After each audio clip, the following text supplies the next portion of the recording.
নমস্কার বন্ধুরা, আজকে আমি গাজরের সন্দেশ বানিয়ে দেখাবো।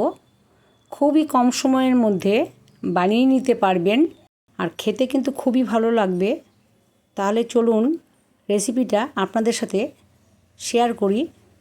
দেখুন, এখানে আমি 2খানা গাজর ভালোভাবে ধুয়ে কেটে নিয়েছি। সরু করে কাটতে হবে। এখন আমি কড়াইতে হাফ বাটি জল দিয়েছি, তারপর গাজরটা দিলাম। এখন সামান্য নুন দিয়ে দিয়েছি। এরপর ভাপিয়ে নেব 3 থেকে 4 মিনিট। গাজরটা 50% মতন কুক করে নিয়েছি। দেখুন, এখন আমি একটা ছিদ্রযুক্ত থালায় নামিয়ে নিচ্ছি। প্রত্যেকটা গাজর গোটা রয়েছে, ভেঙে গেলে ভালো লাগবে না দেখতে। এরপরে ঠান্ডা করে নেব। ঠান্ডা হয়ে গেছে। এখন আমি একটা বাটির মধ্যে নিলাম। এরপরে এখানে আমি হাফ বাটি নারকেল কোড়া দিয়েছি। তারপরে দিয়েছি 2 চামচ সাদা তিল। এটা আমি ভেজে গুঁড়ো করে রেখেছি, সেটাই দিলাম। তারপরে দিয়েছি চিনি।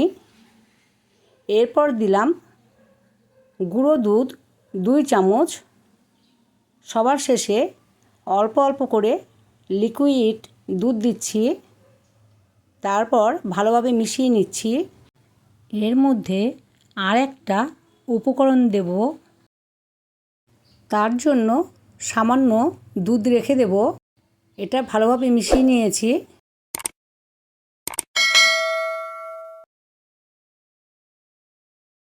দেখুন, এই যে দুধটা রেখে দিয়েছি, এর মধ্যে 2 চামচ কর্নফ্লাওয়ার দিলাম।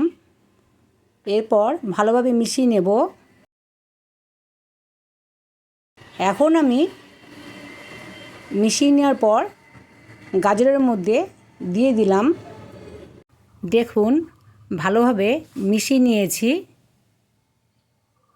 ঠিক এইরকম হতে হবে।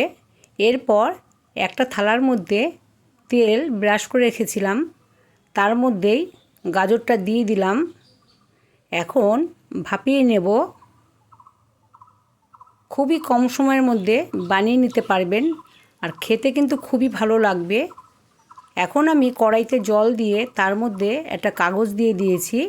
এখন আমি গাজরের থালাটা বসিয়ে দেব। এরপর 20 মিনিট ভাপিয়ে নিয়েছি।